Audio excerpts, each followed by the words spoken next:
Doctor Andrés Camacho, ministro de Minas y Energía, gracias por atendernos. Buenos días, señor ministro. Buenos días, Julio, ¿cómo estás? No había podido responder antes, estaba en un consejo directivo. No, señor ministro, al contrario, es un honor tenerlo con nosotros. Ministro, en el mes de mayo, el gobierno nacional anunció que pagará la deuda de la llamada opción tarifaria. 5 billones, 50% es la costa. Eso fue en mayo. Estamos en diciembre y ahora nos dicen que por cuenta del hundimiento de la reforma o la ley de financiamiento no vamos a tener cómo pagar esa deuda. Y ahí se encienden las alarmas de varias empresas que al estilo aire se van a reventar. Ministro, si se anunció en mayo, ¿por qué no se ha pagado? Sí, entonces para recordar varios comunicados, la ruta que anunciamos, ruedas de prensa, pero bueno, parece que en el camino se va olvidando el camino trazado. Lo que hicimos fue desarrollar un mecanismo a través de Findeter para que se entregaran a través de la banca pública 2 billones de pesos, que son los que corresponden a más o menos lo que es la deuda de opción tarifaria para estratos 1, 2 y 3. Esos créditos que se han venido entregando a las empresas ya han venido siendo desembolsados, pero para lograr que se asuma esa deuda como una deuda nacional, como una deuda pública, se requiere en cualquier caso un habilitante jurídico mediante una ley. Por eso, la deuda de opción tarifaria aparecía en uno de los artículos de la ley de financiamiento y requería una autorización del Congreso para que en términos de las finanzas del Estado pudiera ser asumida la deuda, que ya se ha ido girando a las empresas como una deuda pública. Ministro, usted hace aproximadamente 2 meses, justamente acá en las instalaciones de Caracol Radio, que vino a una entrevista con una emisora amiga, nos respondió que ya se había pagado 1 billón de pesos de esa opción tarifaria y que se esperaba era que el Ministerio de Hacienda terminara el recaudo de los impuestos para poder hacer el restante del pago. ¿Qué pasó con esa opción que usted estaba analizando y que ya había hablado con el exministro de Hacienda, Ricardo Bonilla? Sí, ese billón ya está también en ejecución, está en Findeter. Esos mecanismos se han ido desarrollando con las empresas a través de todos los requisitos que deben cumplir para la banca pública, y lo que estábamos esperando es que la ley de financiamiento, que lamentablemente con el hundimiento quita la posibilidad de que sea asumido como una deuda pública. Es lamentable también que no se haya dado ni siquiera la discusión, el debate sobre este aspecto, que es uno de los que afecta al sector minas y energía, porque teníamos en la ley de financiamiento otros incentivos para la promoción de proyectos de generación de energía renovable en el país, así que pues es un golpe no solo a los bolsillos de los colombianos, sino también es un golpe para la transición energética. Pero ministro, fíjese usted que lo que nos comentaba hace un instante el exministro Cárdenas es que si el gobierno hubiera asumido como compromiso este asunto de la opción tarifaria y el subsidio, pues se hubiera incluido dentro del articulado de la ley de presupuesto y no en esta reforma tributaria o ley de financiamiento. ¿Por qué no incluirlo en el presupuesto y esperar a esta otra reforma? Porque hablan es de un anzuelo. Es que si no cogían esto, entonces pues terminan afectando a las empresas de servicios públicos. Sí, esos fueron todos los caminos que se estuvieron examinando, pero para garantizar que el habilitante jurídico diera todo el marco necesario, se requería que estuviera en la ley de financiamiento. Eso fue ampliamente discutido, analizado jurídicamente, y por eso hacía parte de esta discusión de ley de financiamiento, pero que a mí me preocupa sobre todo son los otros elementos que dejaron por fuera, que ni siquiera se discutieron para incentivar la transición energética, como eran exenciones en el pago de renta, un bono fiscal para transición energética que pudiera generar incentivos a empresas que estuvieran interesadas en desarrollar proyectos de energía en el país, y otra serie de incentivos que ni siquiera fueron considerados por el Congreso, que pues no dio ni siquiera el debate de estos asuntos. Pero ya no fue, y así están las cosas. Entonces, ¿cuál es el camino a partir de este momento?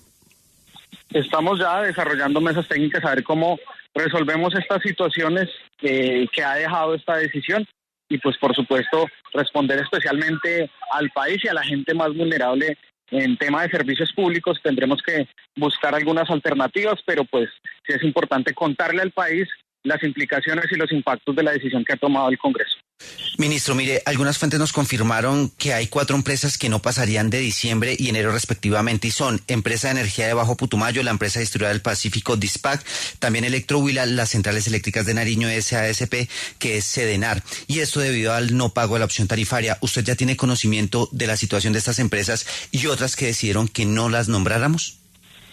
Nosotros tenemos una mesa permanente con ellas. Durante esta semana hemos estado hablando con Electrohuila, que ya tiene un plan financiero desarrollado de tiempo atrás y que ha venido estabilizando sus finanzas. Lo mismo ha venido ocurriendo con Sedenar, y con las otras venimos desarrollando un plan financiero también desde el Ministerio de Hacienda para mejorar sus finanzas. Buena parte de estas empresas las recibimos casi en la quiebra, y lo que hemos estado haciendo es garantizar que se estabilicen, que mejoren sus finanzas, sus modelos financieros, pero también sus proyecciones como empresa para modernizarlas en el marco de la transición energética, que ofrece también un marco de posibilidades.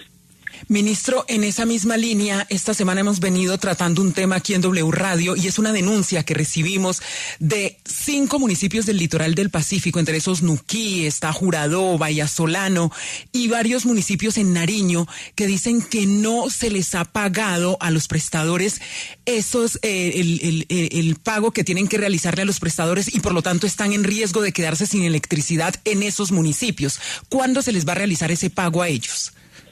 Sí, la semana pasada se hicieron giros especialmente para el Pacífico colombiano.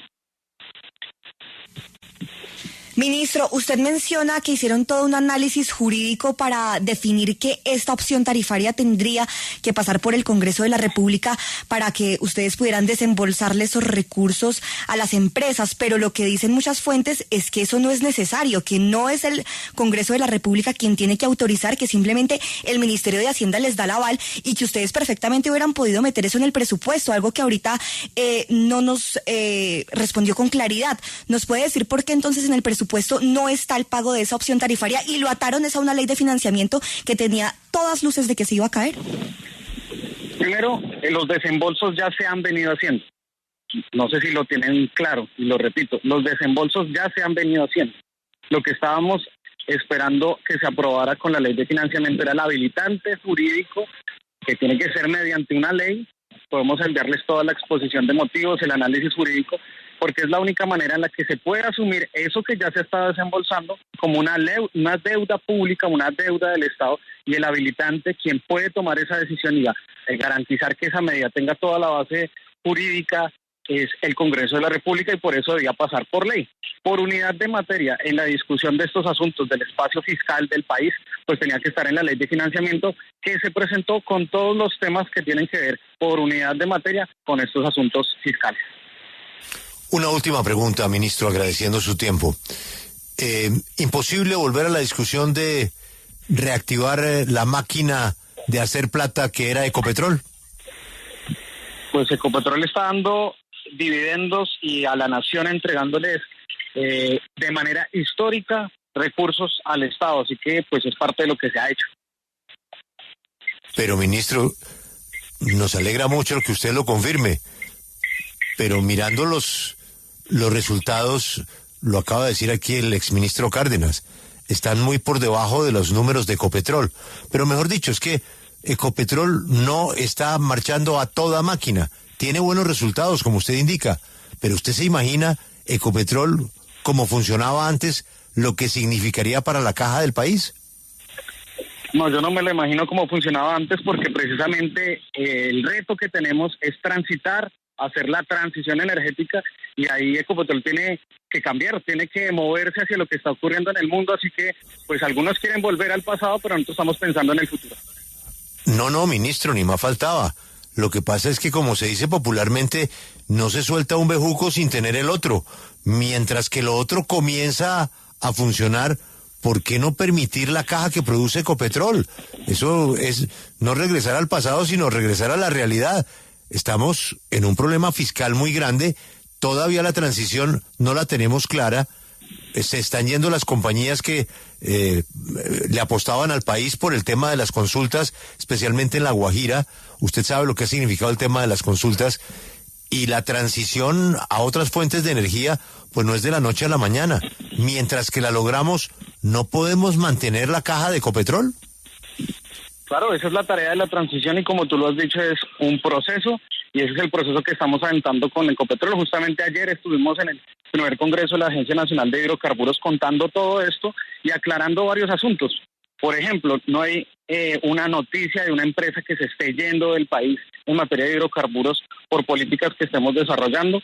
Se tiene que ver es con las políticas mundiales de varias empresas que están justamente pensando en transición energética, pero también lo que estamos haciendo desde Ecopetrol es preservar el negocio tradicional, pero moviéndonos. Hay noticias que ya le hemos dado al país, como es la construcción de la primer planta, la planta más grande del continente para la producción de hidrógeno verde.